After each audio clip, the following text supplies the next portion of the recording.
I must end my duty на посту президента as СССР. President of USSR Принимаю это решение in по making this принципиальным соображениям. decision due to Я principles. твердо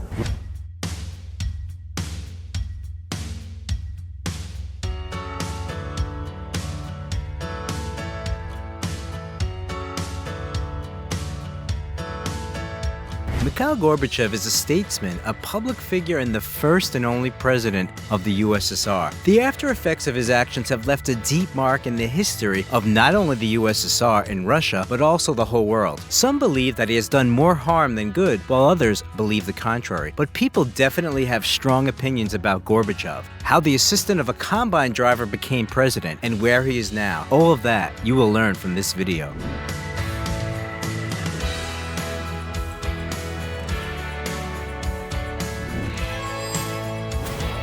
Mikhail Gorbachev, what happened to the man who destroyed the Soviet Union?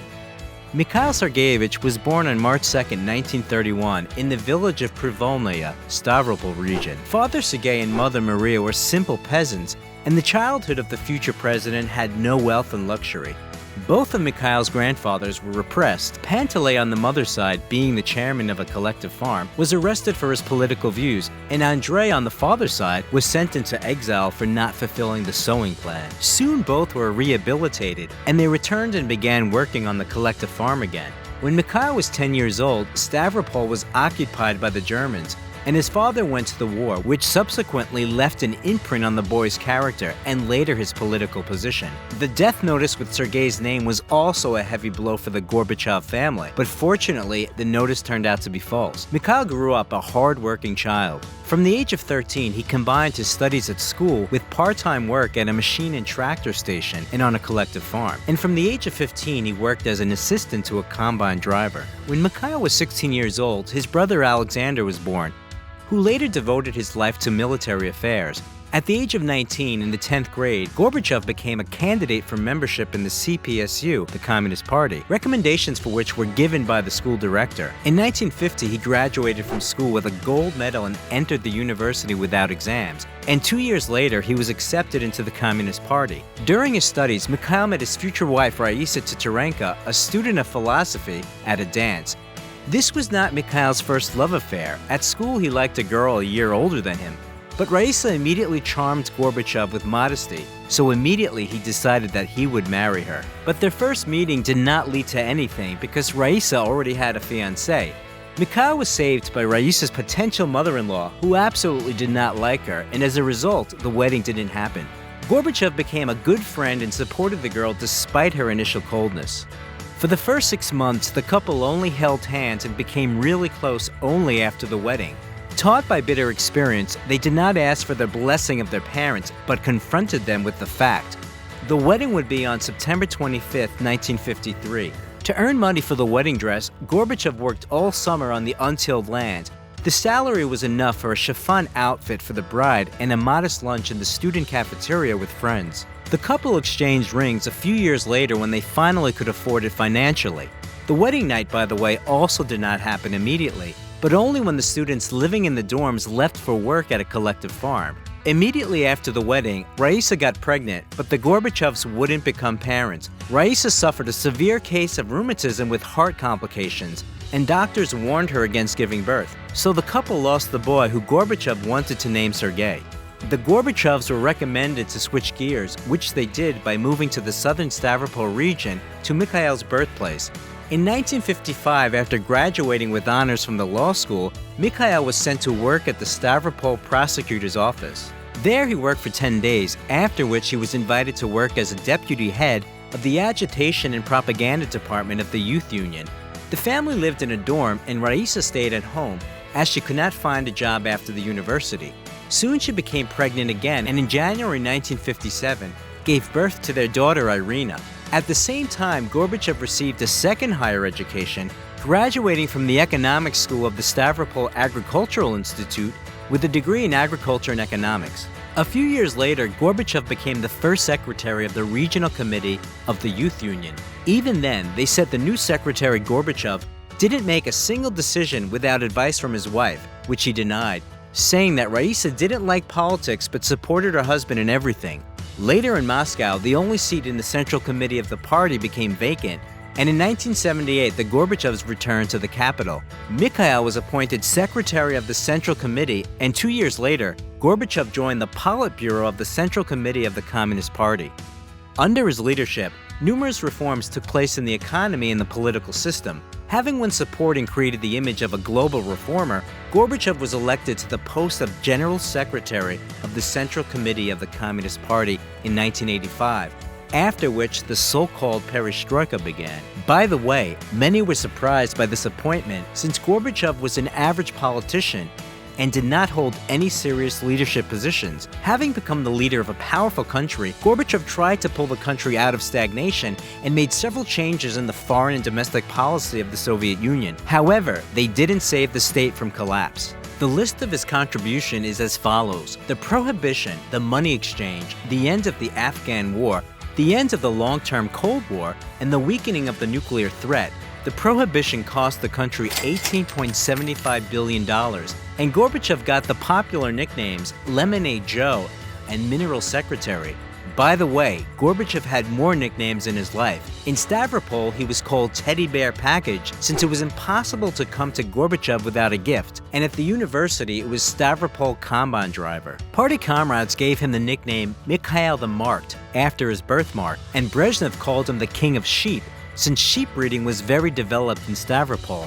Outside the USSR, the nickname sounded simpler, Gorby, but censorship was weakened under his rule, which contributed to Gorbachev's popularity among the people. At that time, his wife Raisa was worried about her role as the First Lady of the country, and oddly enough, the educated, well-dressed woman was immediately disliked by other Soviet women. Maybe because for the first time, the wife of a Soviet leader came out of the shadows, accompanied her husband at meetings, and even participated in the life of the country. She was accused of spending too much money on outfits. Although Raisa's clothes were sewn only by Soviet dressmakers, they were made using individual sewing patterns. It was just because the outfits were too fashionable for Soviet women, who could not buy such things in state stores, although others saw Raisa differently. For example, the First Lady of the United States, Nancy Reagan, in her memoirs describes Gorbachev's wife as the Queen of the Hearts from the book Alice in Wonderland, and says she has never seen any of the First Ladies behave like that. She recalls that at their meeting, Raisa did not like the chair that had been offered to her, and at the snap of her fingers, the guards from the state security immediately brought her another one. Gorbachev's assistant also mentions in his book that no one from the household staff could please Raisa, so their salaries were at the level of academic scholars.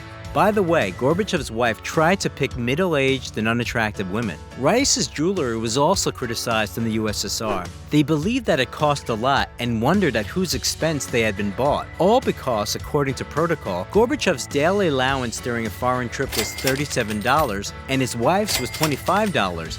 But Raisa only had Czech imitation diamonds, and the most expensive necklace cost about $50. In addition, Raisa was very well versed in fashion and even knew some famous designers like Yves Saint Laurent and Pierre Cardin. At the same time, the media wrote that the Secretary General's wife was nicknamed Comrade Gucci in her homeland. Raisa accompanied Mikhail Gorbachev on all of his trips, during which they were presented with traditional diplomatic souvenirs, an old kimono from Japan, or a painted screen wall from China.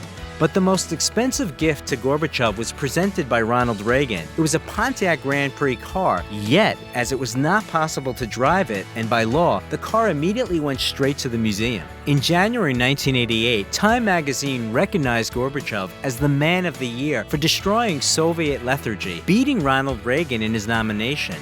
And on October 15, 1990, for his role in the reconciliation of the East and West, Gorbachev was awarded the Nobel Peace Prize and he immediately became a millionaire. But, as required by law, the head of the USSR transferred the money he had received to the government's budget, and 6 hospitals were built with this money. Generally speaking, Mikhail Gorbachev has many awards: the Peace Without War Award, the Indira Gandhi Award, and the Golden Dove Award for his contribution to peace and disarmament, among many others. Gorbachev holds honorary degrees from a large number of universities, and he was also awarded an honorary citizen of Florence, Dublin, Berlin, and other cities. He also received several medals: the Franklin Medal of Freedom from Washington, the Grand Cross of the Order of Freedom in Portugal, the title of Knight Grand Cross of the Order of Merit for Germany, and others.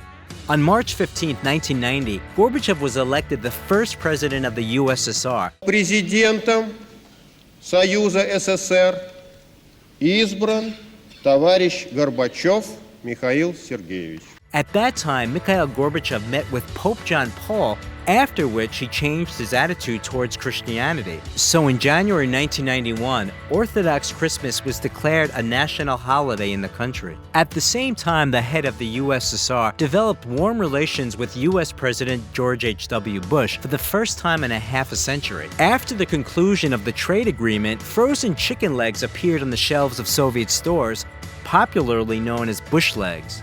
Gorbachev's salary as state head was constantly growing, where at the beginning of his career he received $1,250, but by 1991 his earnings were $4,650 per month. For comparison, an ordinary Soviet citizen earned about $780, and then an economic crash happened, followed by a wave of strikes and then a decades-long decline in the country's gold reserves, which only grew smaller. Mikhail Gorbachev failed to prevent the collapse of the USSR and his dismissal. In August of 1991, the USSR created a committee on the state of emergency, which demanded that Gorbachev resign. In November, a criminal case was brought against Gorbachev for treason. However, the case was closed, and the investigator who had brought it was immediately dismissed due to incompetence. But still in December of the same year, 11 Soviet republics signed the Belovedsky Accords, which created the CIS, which meant the termination of the USSR, despite Gorbachev's objections. After that, the president resigned and withdrew from politics for a while. After the resignation, the Gorbachev family retained some privileges. They were left with a small dacha in one of the expensive districts, an official car, an apartment, a maid, and the protection from the Federal Security Service. The Gorbachevs left the state apartment in a hurry and under supervision, which the ex-president later took offense to. There were 2 floors in the dacha where the couple began to live, but Gorbachev's acquaintances noted that this house was modest and 10 times smaller than the neighboring houses. And their daughter Irina recalls that in addition to the size, the building was also in terrible condition, but there was a big forest around it where the couple walked every day. After retiring, the former president was issued a pension of $6,250, but after 1994 it became less than $2. That, however, was fixed a year later by the first president of the Russian Federation, Boris Yeltsin, with a decree, according to which Gorbachev was granted a pension of 40 minimum legal wages. In 1991, the Mikhail Sergeyevich Gorbachev Foundation was established. By the way, Boris Yeltsin helped to open this foundation despite the strained relations with his predecessor, having made Gorbachev promise never to engage in politics again. Mikhail Gorbachev did not keep his promise, starting to criticize the new government, after which his Gardiner and presidential ZL 4105 were taken away from him, leaving only a Volga in his service. By the way, speaking of a ZL, at one time the president had several more models: the ZL 4102, an armored limousine ZL 41047. Gorbachev owns both a Zaz 968 and a Vaz 2103 with an abundance of chromium, and later the passport of the former head of the USSR was also taken away, since according to Yeltsin, Gorbachev traveled abroad and set up Western politicians against the current Russian government. But soon the passport was returned, and the confrontation of politicians ended with the fact that the Gorbachev Foundation remained self-sufficient. For the foundation to continue its work, in 1997, the politician starred in a video for Pizza Hut, which still pops up in lists of the most shameful commercials ever made. In the video, there is a dispute about his legacy, but the conflict is resolved by an elderly woman who noted that if it were not for Gorbachev, the Russians would not have pizza. Mikhail Gorbachev, who urgently needed money, was paid $150,000 for the shooting. Then, already in the 2000s, he starred in an advertisement for the National Railway of Austria, in which he approvingly repeats perestroika while holding Louis Vuitton bags. For participation in the latter, the company donated to the environmental organization Greengrass, founded by Gorbachev, and the amount was not disclosed. And he also, as few people know, starred in an advertising poster for Apple products. This poster appeared in Germany, where Gorbachev's popularity was high. In addition to advertising, in the 1990s, he had to earn money by writing biographical books and reading lectures, which brought him a payout ranging from $75,000 to $300,000 per event. Later, the politician accepted offers from Western entrepreneurs for paid meetings. Only one dinner with actor Hugh Grant brought Gorbachev $325,000. Raisa was very worried about her husband, and because of it, her health deteriorated sharply. But she also carefully continued to monitor her husband's health. She did not allow him to eat his favorite buns and cakes and made sure that his weight did not exceed 185 pounds. Gorbachev often had to go on a diet at his wife's insistence. All this bore fruit, as Mikhail Gorbachev always looked fit along with his wife, although he never did sports. Once at a performance in Switzerland, he began to have a sudden allergic attack along with quincke's edema, but everyone thought that he was just drunk. His wife saved him from this with some herbs and mixtures she carried with her everywhere. Raisa chose his clothes, and she also taught Gorbachev how to make coffee. She was a famous coffee lover, and he is a big fan of fresh milk. The couple dreamed of celebrating the new millennium in Paris, but Raisa died of leukemia a few months before the year 2000. She was buried as a statesman, and the path to the grave was lined with fresh flowers at Gorbachev's request. The death of his wife was the strongest blow to the former head of the USSR. After the death of his wife, Gorbachev noticeably gave up on life, fell ill with diabetes, and gained weight because there was no one to help him. And a year and a half later, a new tragedy struck: the death of his younger brother Alexander, who had been seriously ill in the last years of his life.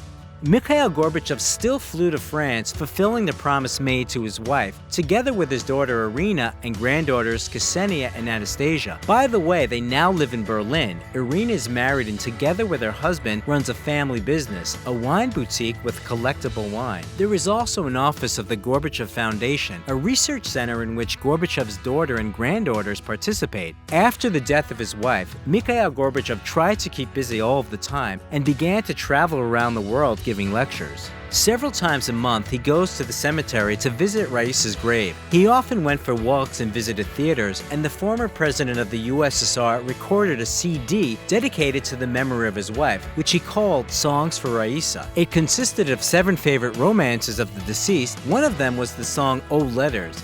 The CD was released on the 10th anniversary of Raisa's death in a single copy and was sold at a charity auction in London for $130 to an unknown Englishman, and the money was sent to help children with leukemia.